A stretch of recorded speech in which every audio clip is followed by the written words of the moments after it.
Hi hello నమస్తే welcome to our channel. నేను మీ చార్మి.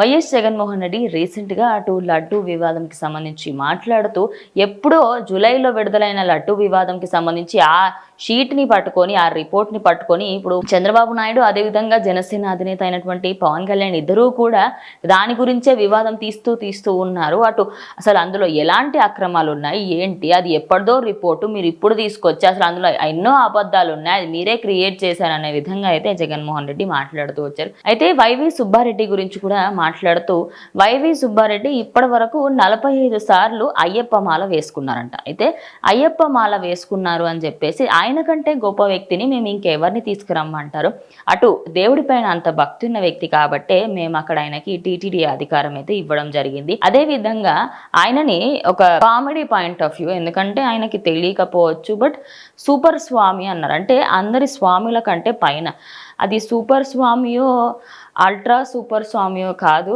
దానికి సంబంధించి పక్కన వాళ్ళకి అడిగితే గురుస్వామి అని చెప్పారు. ఇక గురుస్వామి లాగా ఆయన 40 సంవత్సరాల పాటు ఆయన ఏజ్ చిన్నప్పటి నుంచి చేసుకుంటూ వస్తున్నారు. వెరీ గుడ్, అందుకే ఆయనకి ఇచ్చాము అన్న అంతవరకు బాగుంది. కానీ జంతువునే మేము కలపలేదని, అసలు అందులో మాకు అసలు ఎలాంటి సంబంధం లేదు అనే విధంగా వైఎస్ జగన్మోహన్ రెడ్డి దాని గురించి మాట్లాడుతూ ఉంటే రీసెంట్గా జరిగిన ఒక ప్రెస్ మీట్లో ఇటు పవన్ కళ్యాణ్ దానికి రిప్లై ఇవ్వడం జరిగింది. అయితే ఎవరైనా సరే వాళ్ళకి ఖచ్చితంగా శిక్ష పడుతుంది అని, అదేవిధంగా ప్రజెంట్ ఈ నెయ్యికి సంబంధించి మాట్లాడుకుంటే 15 కేజీలు అంటే రోజుకి ఇన్ని కేజీలు అని ఉంటుంది. అప్రాక్సిమేట్లీ కొన్ని టన్నుల వరకు అయితే ఒక మంత్కి అయితే కావాల్సి ఉంటుంది. మరి అంత నెయ్యి కావాలి అంటే ఖచ్చితంగా నాణ్యమైన నెయ్యి 40 సంవత్సరాలుగా నందిని అనే ఒక నెయ్యిని సరఫరా చేసే కంపెనీకి సంబంధించిన వాళ్ళకి ఇస్తున్నారు.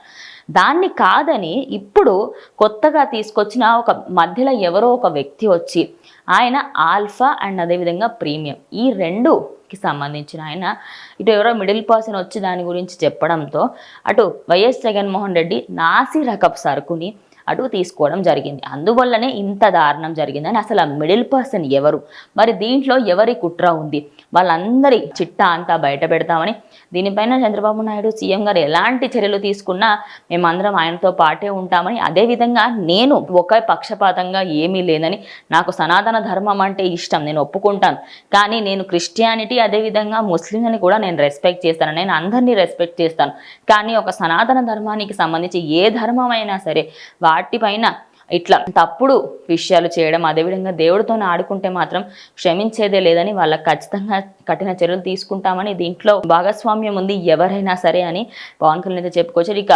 కౌంటర్కి రీకౌంటర్ అనే విధంగా ఉంది ప్రజెంట్ ఈ రెండు పార్టీల మధ్యలో వివాదం అనుకోవచ్చు.